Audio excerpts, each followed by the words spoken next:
questioning sense with me, Matt. Okay, today I have another day off. Woohoo! Unfortunately, the bad news is I've promised my long-suffering wife that I'm going to do the housework. So that's going to be me today. I will be tidying up the house and cleaning like a demon. But I thought I would get a quick video in first, and what we're going to talk about today, it's all about amber. Now, I love amber-based fragrances, and my collection is a bit thin in the amber department. So I set out to find not the perfect amber, because that's obviously, you know, going to be down to you, isn't it? But the perfect amber for me. So I looked at 3. Someone very kindly sent me a sample of Amber Aurea by Parfumum Roma. Very, very nice. And then I went to Javoy and got a sample of Mask Milano Tango. Brilliant scent. Well, so was the Parfum Aroma one as well, actually. And then Rainier J's Amber Loop. Now, I really liked all 3 of them. I couldn't separate them. I think Mask Milano's Tango was probably leading the pack. I think that was probably the one I was going to more go for. The Rainier J one, Amber Loop, I really like it, but it kind of, it's a little bit more, I don't know, it started to drift into, on my skin anyway, it started to drift into sort of Tobacco Vanille territory, like a dirty version of Tobacco Vanille. Really nice, but I think I prefer Tango, and Amber Aurea I really like as well. It was quite sweet. So again, Tango by Mask Milano was the one I was leaning towards. And then, out of the blue, one of our subscribers, the wonderful Prince Barry, sent me a load of samples from a house who I knew nothing about, which is really embarrassing for me because they're kind of on my doorstep as well. And that was Angela Flanders. So I got these samples from the lovely Barry to try, and I sniffed my way through them. Really good, and I really want to explore more from the house.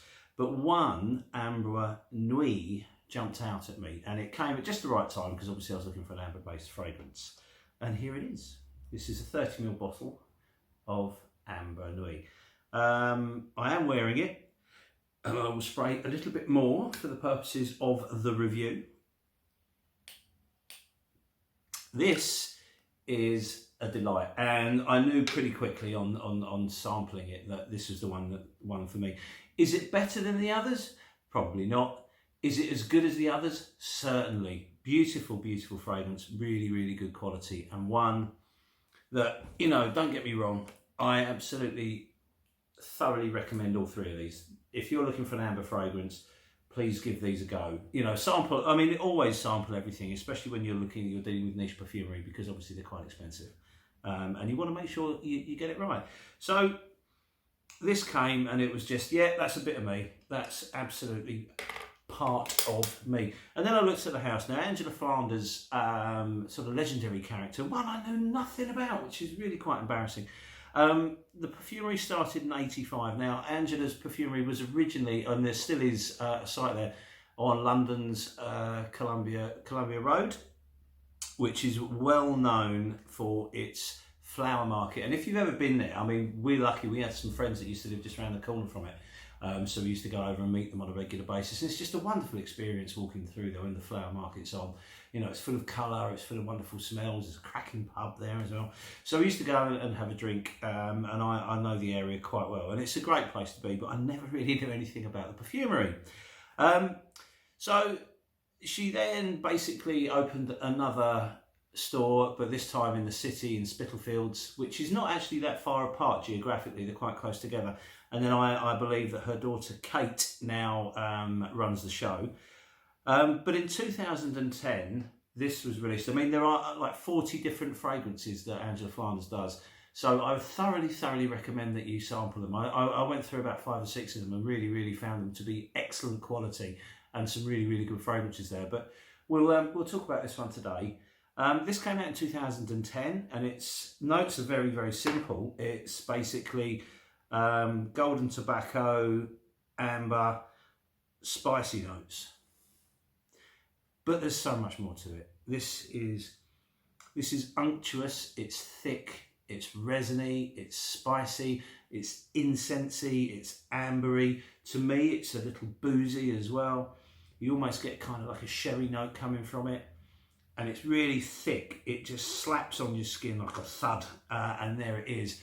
There's also something in here that makes it quite exciting. I think there's something animalic lurking in there, which kind of makes it quite a raunchy fragrance. It's, oh yeah, this is absolutely lovely stuff. I got the 30ml bottle of it, basically because, you know, you've probably noticed in quite a few of my videos now, 30ml seem to be the way to go for me. And the theory behind that is I've got a lot of fragrances and I've got a lot of big bottles that I don't really, you know, I've got no hope of getting through them. So what I'm doing now is every new purchase, I'm trying to get a 30ml of it. And then I know that if I get through the 30ml, it's one I really like and it's one I wear a lot, and then I can get a bigger bottle next time. But this way, it just stops me having, you know, hundreds of bottles that are full that will never get used up. So I'm sticking with the 30ml. And it's also a really good cost-effective way of exploring the market. It cuts down on your expenditure. So back to Amber Nuit, as you can see there, it's a functional bottle. The presentation's not amazing. I love these sort of long-necked bottles that seem to be always with their 30ml. Maybe it's something to do with the design or something like that. I'm not entirely sure.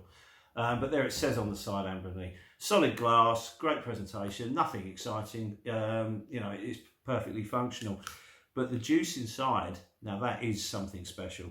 As I say, you have amber, you have spicy notes, you have tobacco. There's certainly something quite boozy in here. There's something a little risque in here. Something animalic, maybe there's a little bit of civet or something like that in it. You could imagine this being oody. I don't get any oud off it, but it's one of these ones that you could feel will kind of lead you down that way. It's just, it's a real treat. I think for me, this, I mean, someone on Fragrantica said that they would imagine Ernest Hemingway smelling of this, and I don't think, you know, I think that's a really, really good way of describing it, because it is, to me, quite a rugged, manly fragrance, but it's clever, because I think on a woman, this would be absolutely awesome. I think it would complement a confident female wonderfully. It's a beautiful, beautiful fragrance. Just in terms of performance, it's quite loud to start off with. You get quite a big sillage from it. And then projection sort of stays kind of quite close to the skin, but it does last for a very, very long time. And it's, because of the type of fragrance it is, it's not one that you want to throw out everywhere. This is one for you when you're with someone special, or you're in an environment where you want to come across as quite alluring, or, you know, quite interesting, and maybe even, dare I say, a little sexy, because it's quite, as I say, it's a very, to me anyway, it seems quite a racy fragrance. It's I think it will be great for more intimate moments. Certainly, I think you could really wear it anywhere. I mean, I get a bit carried away with things. I don't see it being inappropriate for anything. Maybe it's not for the office, to be honest, because it is a bit, as I say, I mean, it is a bit raunchy. Maybe that's just me, I don't know. But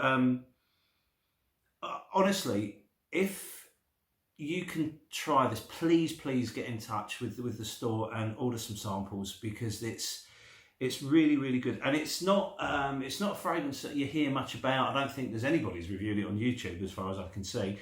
Which surprises me, because this is a stunning frag, and it's certainly, you know, when you're looking at the three others that I was you know, talking about possibly purchasing, you know, Tango, Amber Loop, and Amber Aurea, is it outgunned by them? No, not at all. It's head and shoulders with them. You know, it's not better, but it's certainly not worse. It's a different interpretation, but it's a beautiful one.